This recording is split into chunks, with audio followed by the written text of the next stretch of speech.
Mangli, singer Mangli. మనందరికీ తెలుసు చాలా ఫోక్ సాంగ్స్‌తో అలాగే గతంలో టీవీ ఛానల్స్‌లో వీటిల్లో న్యూస్ ఛానల్స్‌లో కూడా కొంచెం ఒక మంచి సబ్జెక్ట్‌కి సంబంధించినటువంటి ఇవి చేసుకుంటూ ఆ తర్వాత ఫోక్ సింగర్‌గా డివోషనల్ సాంగ్స్ కావచ్చు, చాలా అద్భుతమైనటువంటి పేరు సంపాదించుకుంది వాళ్ళ సిస్టర్ గూడా. అంటే ఇక్కడి వరకు బానే ఉంది. ఎప్పుడైతే రాజకీయ పాటలు మొదలుపెట్టారో రాజకీయాల్లో అక్కడి వరకు కూడా బానే ఉంది. అన్ని పార్టీలు సింగర్స్ అంటే ఇప్పుడు 'నల్గొండ గద్దర్' లాంటి వ్యక్తులు ఇంకొకళ్ళు కూడా అందరికి పాడతారు. అప్పుడు మనకి గతంలో 'వందేమాతరం' శ్రీనివాస్ గారు కావచ్చు, ఎంతోమంది పాడారు. కానీ ఏ పార్టీకి ఓన్ చేసుకోలే.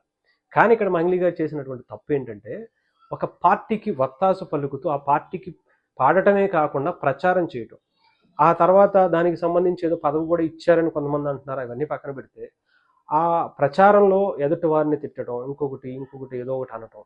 ఇలాంటి వాటి వల్ల వీళ్ళ ప్రతిష్ట, వీళ్ళ అవకాశాలను కోల్పోతున్నాం అని చెప్పేసి ఆమె రీసెంట్‌గా ఒక లెటర్ కూడా రిలీజ్ చేసింది. మంగ్లీ గారు కూడా. అంటే నా మీద రాజకీయ ముద్ర వేశారు. నేను కావాలని ఏది చేయలేదు.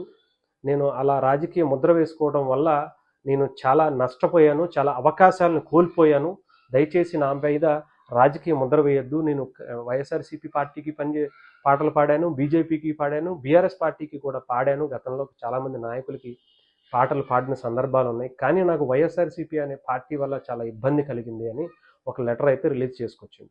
దయచేసి నాకు రాజకీయ ముద్ర వేయొద్దు అని చెప్పే ప్రయత్నం చేసింది. అంటే రీసెంట్‌గా మనకు తెలుసు అరసవెల్లి సూర్యనారాయణ దేవాలయంలోకి కేంద్ర మంత్రి రామ్మోహన్ నాయుడు గారితో కలిసి వీవీఐపీ దర్శనానికి ఆయన కోటాలోకి తీసుకువెళ్ళటం, ఆయన మీద కూడా టీడీపీ నాయకులే చాలా బగ్గుమంటం. ఏంటి చంద్రబాబు నాయుడు గారిని ఇలా టీడీపీని అందరినీ తిట్టినటువంటి వ్యక్తికి మీరు ఎలా సపోర్ట్ చేస్తారు? వైఎస్ఆర్‌సీపీలో పనిచేసినటువంటి వ్యక్తికి మీరు ఎలా సపోర్ట్ ఇస్తారు అని చెప్పి రామ్మోహన్ నాయుడు గారి మీద కూడా కొంత వివాదమైనటువంటి పరిస్థితి అయితే చూసాం. అంటే ఇక్కడ జగన్మోహన్ రెడ్డి గారు అనే వ్యక్తి గురించి మనం మాట్లాడుకోవాలి. Not only Mangli, not only ఇంకొక వ్యక్తి, వాళ్ళ వ్యక్తుల పేరు కూడా మీకు చాలా క్లియర్గా చెప్తా. ఇక్కడ మంగ్లీ కన్నా ముందు చాలామంది నాయకులు వైఎస్ఆర్‌సీపీ పార్టీలో వచ్చారు. మొదటగా చెప్పుకోవాలంటే రోజా గారు. ఆమె పరిస్థితి ఏమైపోయింది, రాజకీయంగా వచ్చిన తర్వాత అధికారంలోకి వచ్చిన తర్వాత 4 డబ్బులు బాగా సంపాదించి ఆమె చెన్నైకి ఇంకో చోటుకి వెళ్ళిపోయి ఏవో కట్టుకున్నారు, బెంజ్ కార్లు కొన్నారు. సడన్గా అప్పటిదాకా సంపాదించిన దానికన్నా 10 రెట్లు ఎక్కువ సంపాదించుకున్నారు అని చెప్పి చాలామంది అంటున్నారు. మనకు తెలియదు కానీ చాలామంది చెప్పారు. ఇకపోతే అక్కడ ఆవిడ సినిమా పరంగా వచ్చేటప్పటికి ఆమె అవకాశాలని కంప్లీట్గా ఆపేసుకోవాల్సి వచ్చింది, ఆగిపోయాయి కూడా. ఇప్పుడు తిరిగి వెళ్ళినా కూడా ఎవరు తీసుకునే పరిస్థితి అయితే లేదు. ఇకపోతే పోసాని కృష్ణమురళి, ఆయన కూడా తెలుసు కదా, మంచి నటుడు, డైరెక్టరు, అన్నీ మంచి క్యారెక్టర్ ఆర్టిస్ట్గా మంచి పేరు పొందినాడు. కానీ ఎప్పుడైతే ఆ పేరుని తన నోటితో దిగజార్చుకున్నాడో రోజా గారి లాగా ఎదుట వ్యక్తులు అంటే రాజకీయంగా ఎదగటం కోసం, ఆ యొక్క నాయకుడు మెప్పు పొందటం కోసం, ఏదో వాళ్ళ 5 సంవత్సరాల్లో పాడేసేటువంటి బిస్కెట్ల కోసం, పదవులు లాంటివో లేదంటే ఇంకొక తాయిలాలు లాంటివో వాటిని తీసుకోవడం కోసం వీళ్ళ స్థాయిని తగ్గించుకుంటున్నారు. వీళ్ళ జీవితాలను అంటే 5 ఏళ్ల కోసం చూసుకుంటే వాళ్ళ జీవితాన్ని నాశనం చేసేసుకుంటున్నటువంటి పరిస్థితి మనం చూసాం. సింపుల్గా కొడాలి నాని గారు ఉన్నారు. గతంలో ఆయన చాలా పవర్ఫుల్ లీడర్గా గుడివాడలో ఏకచక్రాధిపతిగా ఆయన ఒక దశాబ్ద కాలం కన్నా పైనే చాలా బలంగా లీడర్గా నించున్నాడు. కొడాలి నాని గారు తప్ప అసలు ఇంకొకరు ఎవరి నుంచున్నా గెలిచే పరిస్థితి లేదు అనుకుని చాలా ధైర్యంగా నిలబడి ఆయన పోటీ చేసేవాడు. అలాంటి నియోజకవర్గంలో ఆయన ఎందుకు ఓడిపోయాడంటే కేవలం నోటి అదుపు లేకపోవటం అనేది. జగన్మోహన్ రెడ్డి గారి మెప్పు కోసం నువ్వు ఏదైనా చెయ్యి, మెప్పు పొందాలంటే నీకు అభివృద్ధి చేయి, లేదంటే నీ కేడర్ను బాగు చేసుకో, ఇంకొకటి అను. కానీ ఎదుటి వ్యక్తిని తిట్టడం, వ్యక్తిగత హననం చేయటం, బాడీ షేమింగ్ చేయటం, ఇష్టం వచ్చినట్టు బొచ్చు పీకుదా, ఆడు వీడు, ఆ నా కొడుకు ఈ నా కొడుకు అంటాం. వాటిని తీసుకోవడం కోసం వీళ్ళ స్థాయిని తగ్గించుకుంటున్నారు. వీళ్ళ జీవితాలను అంటే 5 ఏళ్ల కోసం చూసుకుంటే వాళ్ళ జీవితాన్ని నాశనం చేసేసుకుంటున్నటువంటి పరిస్థితి మనం చూసాం. సింపుల్గా కొడాలి నాని గారు ఉన్నారు. గతంలో ఆయన చాలా పవర్ఫుల్ లీడర్గా గుడివాడలో ఏకచక్రాధిపతిగా ఆయన ఒక దశాబ్ద కాలం కన్నా పైనే చాలా బలంగా లీడర్గా నించున్నాడు. కొడాలి నాని గారు తప్ప అసలు ఇంకొకరు ఎవరి నుంచున్నా గెలిచే పరిస్థితి లేదు అనుకుని చాలా ధైర్యంగా నిలబడి ఆయన పోటీ చేసేవాడు. అలాంటి నియోజకవర్గంలో ఆయన ఎందుకు ఓడిపోయాడంటే కేవలం నోటి అదుపు లేకపోవటం అనేది. జగన్మోహన్ రెడ్డి గారి మెప్పు కోసం నువ్వు ఏదైనా చెయ్యి. మెప్పు పొందాలంటే నీకు అభివృద్ధి చెయ్యి, లేదా నీ కేడర్ను బాగు చేసుకో, ఇంకొకటి అను. కానీ ఎదుటి వ్యక్తిని తిట్టడం, వ్యక్తిగత హననం చేయటం, బాడీ షేమింగ్ చేయటం, ఇష్టం వచ్చినట్టు బొచ్చు పీకుదా, బొచ్చు ఆడు ఈడు, ఆ నా కొడుకు ఈ నా కొడుకు అంటాం, ఇలాంటి మాటల వల్ల ఆయన స్థాయిని దిగజార్చుకుని ఆయన ఓటమికి ఆయనే కారకుడయ్యాడు. ఇది అంటే మంచి మెజారిటీతో గెలిచి ఆయన ఒక చెత్త దాంట్లో ఓడిపోయాడంటే ఆలోచించుకోవాలి ఆయన స్థాయి ఏంటో.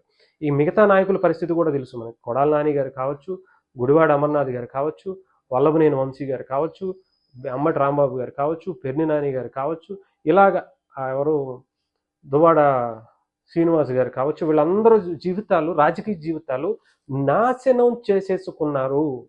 జగన్మోహన్ రెడ్డి గారు అనే ఒక వ్యక్తి మెప్పు పొందటం కోసం వీళ్ళ జీవితాలే, రాజకీయ భవిష్యత్తునే నాశనం చేసుకున్నారు. ఇది రాజకీయాల్లో అయితే వాళ్ళు ఎంతో కొంత సంపాదించుకుంటారు, బాగానే ఉంటుంది. కానీ సినిమా పరంగా వచ్చేటప్పటికి వాళ్ళు ఎదిగితే మంచిది. ఇప్పుడు రోజా గారు అంటారా, రాజకీయంగా వచ్చారు, నిలబడ్డారు, సంపాదించుకున్నారు, ఆవిడకి వెళ్ళిపోయింది. ఇంకా ఆవిడ తరానికి 2-3 తరాలు సంపాదించిన ఆస్తి ఆవిడ సినిమాల్లో, అలాగే రాజకీయాల్లో దానికి డబల్ సంపాదించింది అంటున్నారు. సో అక్కడతో వదిలేస్తే పోసాని కృష్ణమురళి గారు కూడా బాగానే ఉంది, బాగానే సంపాదించుకున్నారు. కానీ మంగ్లీ గారు ఆలోచించుకోవాలి. మెప్పు కోసం మనం ఇష్టం వచ్చినట్టు మాట్లాడేసి ఇంకొకటి చేస్తే మీ జీవితం జస్ట్ స్టార్ట్ అయింది. మీరు కొంచెం ఇంకా మంచి స్థాయికి వెళ్ళాలి. పాన్ ఇండియా లెవెల్లో మీకంటూ మంచి గుర్తింపు వస్తుంది. ఇలాంటి రాజకీయ రేపొద్దున టీడీపీకైనా, రేపొద్దున ఇంకొక పార్టీకైనా సరే మీరు వత్తాసు పలకడం అనేది కరెక్ట్ కాదు. ఒకవేళ ఉన్నా కూడా వ్యక్తిగత హననాల జోరికి వెళ్ళకూడదు. వెళితే ప్రజలు దాన్ని చాలా బలంగా, మీరు కాదు మీ నాయకుడి మీద, మీరు ఎవరైతే వత్తాసు పలకడం నేర్చుకున్నారో, వాళ్ళ మెప్పు పొందడం కోసం చేసుకున్నారో వాళ్ళకి ఏ పరిస్థితిని కల్పిస్తారనేది ప్రజలు బాగా చూశారు. సో మనం చూసుకోవాల్సింది కొంచెం ఒళ్ళు జాగ్రత్తగా పెట్టుకుని, నోటిని జాగ్రత్తగా పెట్టుకుని మాట్లాడాల్సిన పరిస్థితి. డెఫినెట్గా మంగ్లీ గారికి చాలా మంచి గొంతు ఇచ్చాడు ఆ దేవుడు. అలాంటి గొంతు దేవుడి పాటలు, అంటే శివుడిపై పాటలు పాడితే ఎంత అద్భుతంగా పాడుతుందా అనుకునే స్థాయికి, ఆమె పాడాలి అనుకునే స్థాయికి ఆమె వెళ్ళింది. అలాంటి ఆమె ఇంకా మంచి మంచి స్థానాల్లో మంచి మంచి సాంగ్స్ పాన్ ఇండియా లెవెల్లో ఇంకా పాడుతూ ఉండాలనే మన తెలుగు బిడ్డగా మనం గర్వించాలి, మనం చూసుకోవాలి. కానీ ఆమెకి ఇక్కడతో ఆపేస్తేనే బెటరు, ఆమెకు కూడా మంచిది. సో డెఫినెట్గా ఇది ఇక్కడ వరకు అయిపోతేనే ఆమె లైఫ్కి కూడా మంచిది. మీరు కూడా ఇక్కడ నుంచి ఏదైనా పార్టీకి పాడాలంటే పాడేసి వదిలేసేయండి, మీ కెరియర్కి అది ఉపయోగపడుతుంది అంతే. డబ్బులు తీసుకోండి, వదిలేయండి, మీ అవసరం అక్కడ వరకే చూసుకోండి. రేపు మీరు మీ జీవితం అంటే ఇది మనం రిటైర్మెంట్ అయ్యమన్నప్పుడు అప్పుడు రండి, అంతే తప్ప ఇలాంటి పరిస్థితుల్లో రాకూడదు.